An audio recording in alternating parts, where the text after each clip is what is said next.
ඔයාගේ Android phone එකට Pascal දාගන්න කරන්න ඕනේ මුලින්ම Play Store එකට යන්න. Play Store එකේ සර්ච් කරන්න Pascal කියලා. ඊට පස්සේ එන්න මෙන්න මේ Pascal NIDE කියන එක install දෙන්න.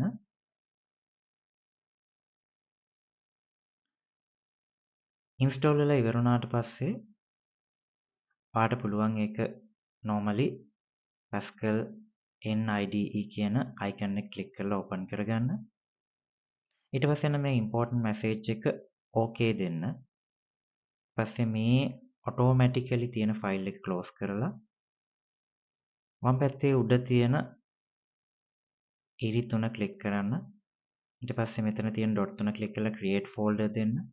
folder එකේ නම විදිහට අපි දෙමු ICT, capital ICT. okay දෙන්න. යන්න මේ folder එක ඇතුළට. folder එක ඇතුළට ගිහින් යට තියෙන plus icon එක ක්ලික් කරලා new කියන එක ක්ලික් කරන්න. එතනින් අපිට පුළුවන් අලුත් file එකක් හදන්න පටන් ගන්න. hello world කියලා අපේ පළවෙනි Pascal program file එක හදමු. උඩ program file.pas කියන එක select වෙලා තියෙන්න ඕනේ. ඊට පස්සේ okay දෙන්න. මෙතන automatically එන lines ටිකෙන් මේ lines ටික අයින් කරන්න.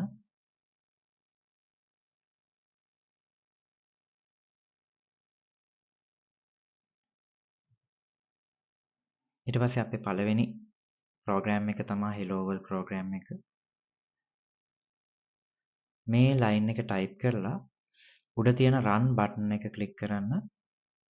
program එක හරියට run වුණාට පස්සේ message එකක් එනවා.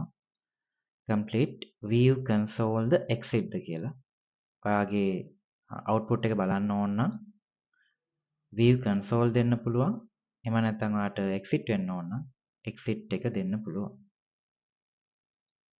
ඊට පස්සේ ඔයාට ආපහු ඔයා හදපු Pascal file එක ගන්න ඕන නම් වලින් close කරන්න. ඊට පස්සේ වම් පැත්තේ තියෙන ඉරි 3 ක්ලික් කරලා ඔයාට පුළුවන් මේ file එක ආපහු ගන්න.